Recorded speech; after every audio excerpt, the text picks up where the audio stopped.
Hi, beautiful people. Welcome back to the channel. My name is Ayoola, and if you're seeing my video for the very first time, welcome. And if you're a returning subscriber, you already know you're an answer to prayers.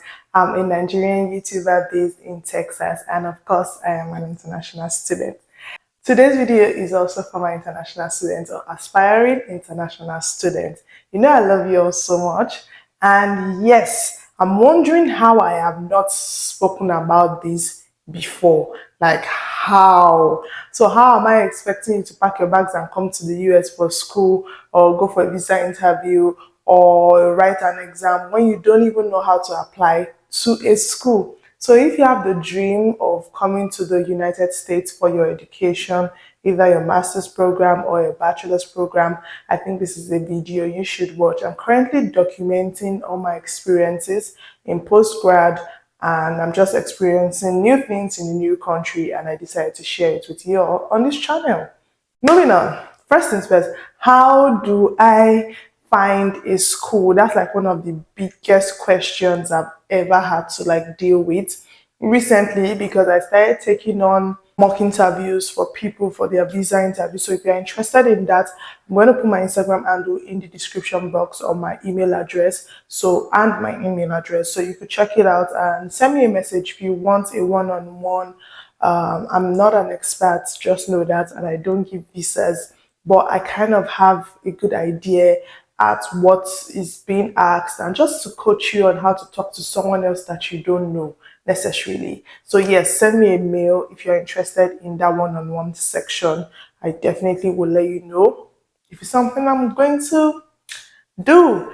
Anyways, so first of all, the most second question after the homework interview that I've been hearing is, how do I get admitted? Like, how do I find a school that I want to attend? Because I know a lot of people want to study abroad, but they don't know how to find a school. It's a very simple answer, honestly. Like, it's a no-brainer. How do you find a school? Google is your best friend.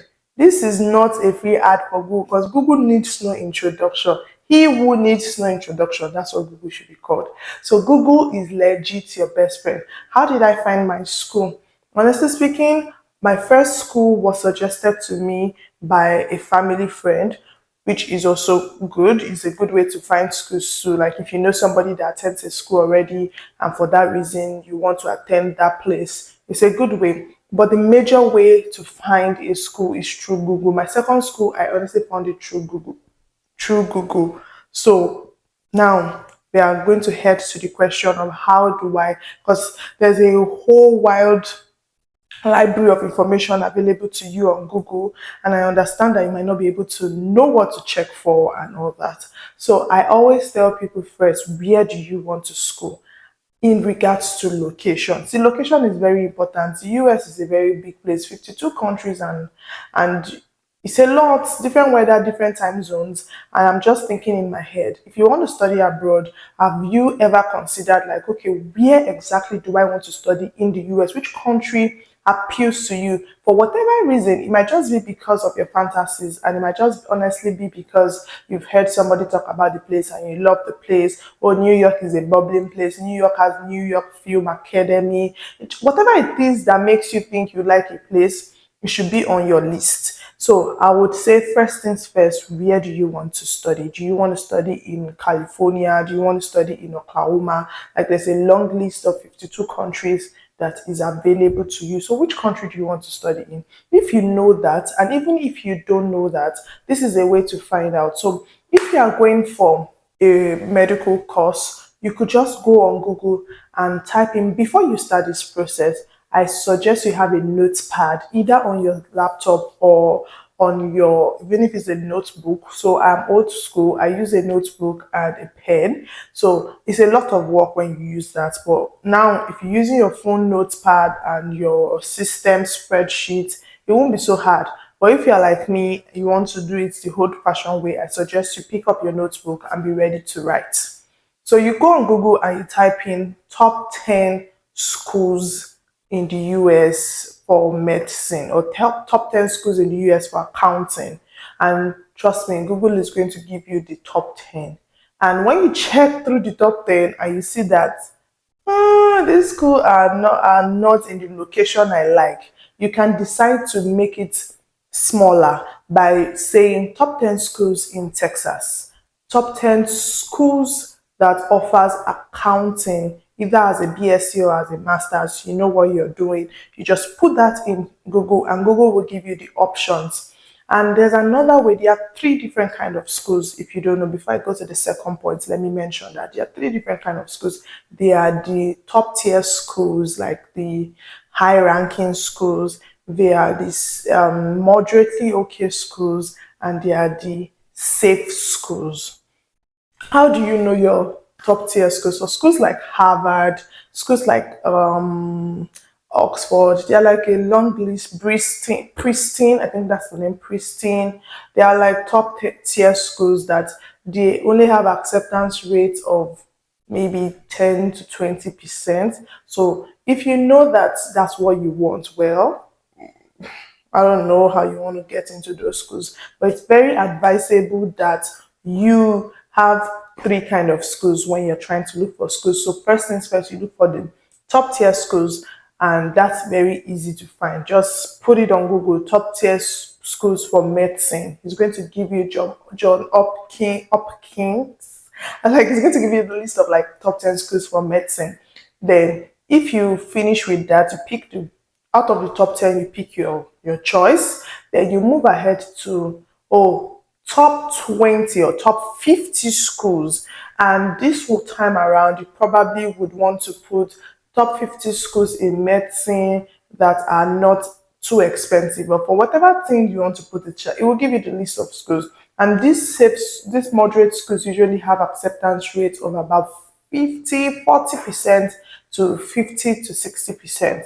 But you see, the safe schools have acceptance rates from 60% and above. Any school that have, like, you can, and how do you check the acceptance rate?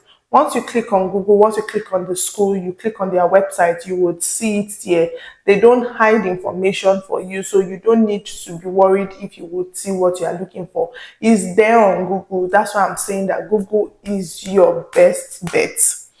So those are the three type of schools, and you want to have these three type of schools on your radar depending on what you are looking for. I don't know your pocket, but the best way to search for schools is go into Google and know what you're looking for. So now you need to know the kind of school you want to attend. You need to know your financial ability to pay for these schools, and you need to know if these schools offer funding, if funding is something you are looking into.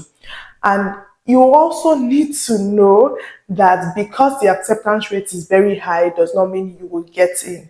It just means you have a higher chance of getting in. So how do you find these schools? I've said it first things first. You go to Google, you search the course you want. You need to also know the course you are looking for. So I don't want you to go to Google and be stressing, because if you don't, Google is like an AI. You need to put in what you are looking for. It doesn't imagine for you what you are looking for. You need to actually put in what you're looking for Google to generate a response for you. So you need to know what country or what states you want to stay in the US. And even if you don't know that, that can be sorted. It's not a priority. But you also need to know, the most important thing you need to know is what course you want to study. You need to be very sure of what course you want to study, so you don't go on a wide goose chase. So moving on, after you put in Google top 10 schools, if you see that you don't like any of the schools or you can't meet up to the requirements of any of the schools, move on to top 50 schools in Texas, or top 50 schools for sociology in America, in USA, and it's going to give it out to you. So it's a long search, and I advise you to start early. If you know you want to study in the US, start at least a year and a half plus. Start the journey like a year and a half plus, because you don't want a situation like, so you take things easy, one step at a time. You are not in a rush, you are not stressing. So if you know that this entire month of August, I want to use it to look for schools, fantastic. Just do that. Don't do anything other than that. Just use this entire month of August to look for schools. So once you check and you don't see the schools you like after you do your top 30 or top 50 chart, you now, or maybe the prices are crazy, you can now narrow it down to top 50 or top 30 schools in the US that offer financial aid to students. So trust me, it's going to give you again another list of schools. You can check the schools and you can click on it. Once you click on it, you check their website, you can read about their requirements. See, it's not hidden. Their requirements are all there on the screen. And if you see that you don't meet up, look at each requirement. Do I meet up to this CGPA? Do I meet up to this financial expectations? Do I meet up to this curricular, extracurricular vital that they're asking for? Do I meet up? Does my resume like conform to these things that these people are asking of? By the time you do your check and balance, you already know where you are. So you don't want to start a journey and start paying for application fees when when you are not like 50% sure you are going to get in. That's a bad investment. And not even in Africa of today. I'm not saying Nigeria because it's all over the world. Things are pretty bad, and you don't want to spend money you don't have on something that is just a wide goose chase. So yes, you can check for schools that give financial aid. When you do that, put it in Google. Oh, top 20 schools that give financial aid. You will see them pop up. Check their requirements. Do you meet their requirements? If you do, then this is the next thing to do. Next thing to do is start applying.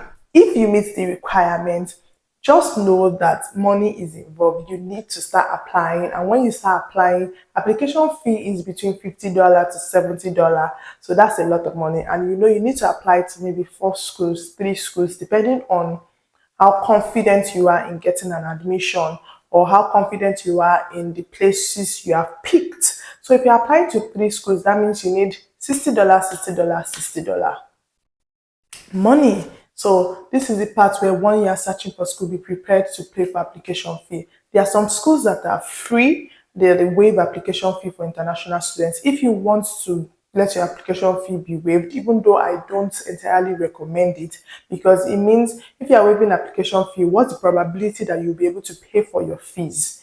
But if they're offering you a scholarship, you can easily, if it's a school that offers a lot of scholarship, you can actually reach out to them and ask if your application fee can be waived. If it can be waived, then good for you.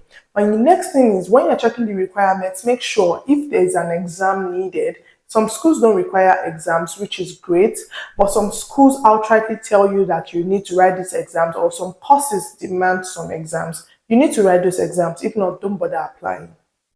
Don't bother. I'm saying the truth. Don't bother applying. But if your courses don't require exams, any external exams, then go for it. But make sure you send a mail to the academic advisor. How do you find them?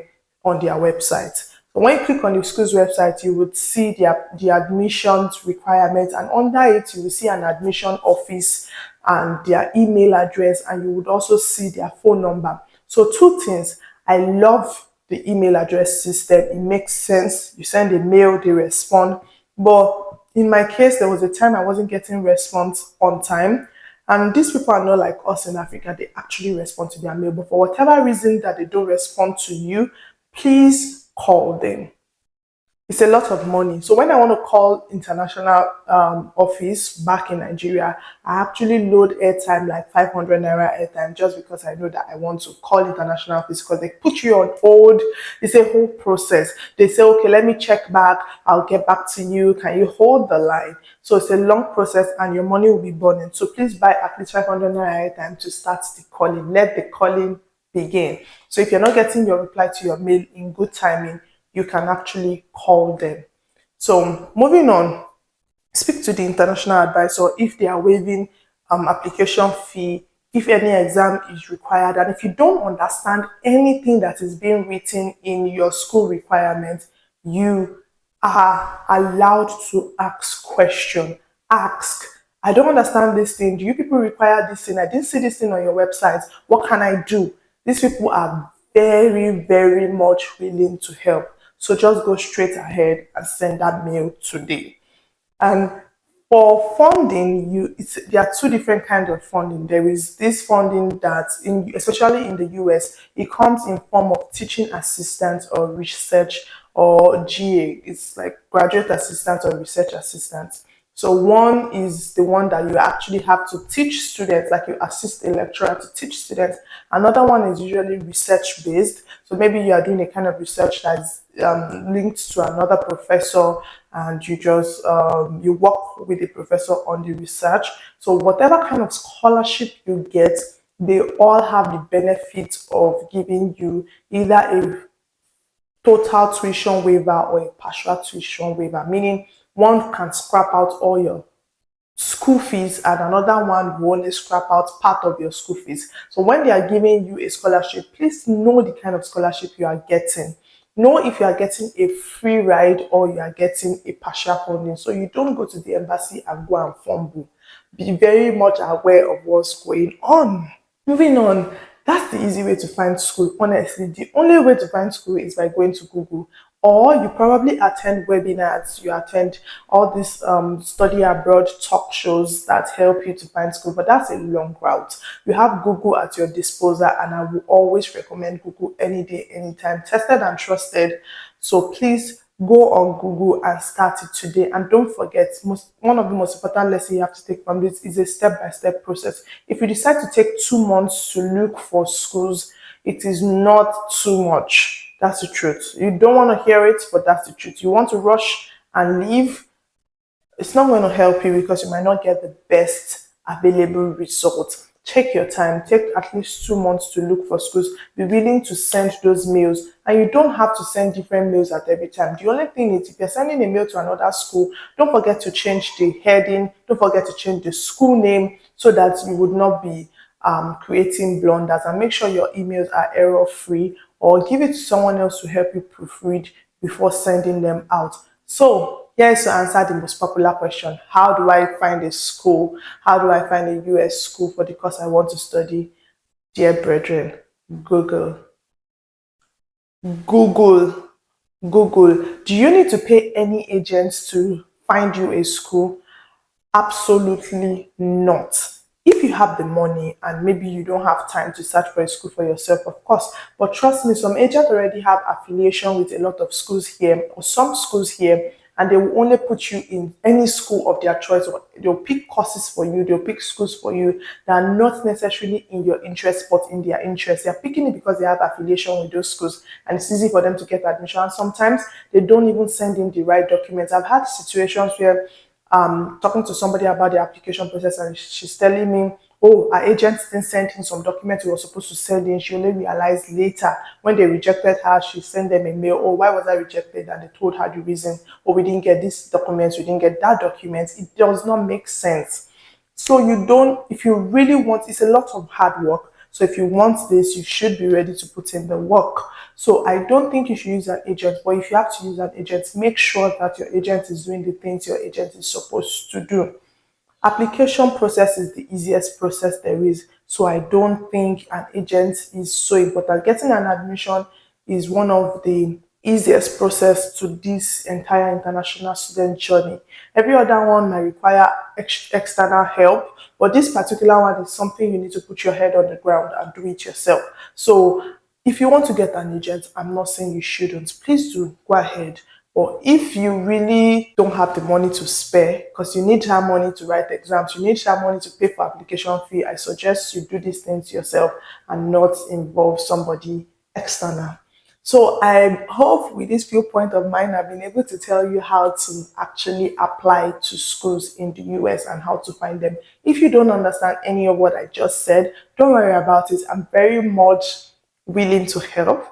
Reach out to me on Instagram at Ayoola Agbona. I'll put a link in the description box. You can reach out to me and I'll probably further explain to you and also probably guide you on what to do. I'm not promising you 100% time and commitment, but I'm sure by God being my shoulder pad and my helper, I'll try my best to help you. He has given me this grace and I'm willing to let it flow. So thank you very much for watching this video. I hope you enjoyed it. Let me know what you think in the comment section. If there are other ways you know that people can find schools, please help somebody and put it in the comment section. Let's keep the conversation going. Don't forget to like, share, and subscribe. I hope to see you all in my next video. And yes, YouTube is showing me shaky, but who is backing down? Not me. No me. I love you all, and I'll see you in my next video. Bye bye.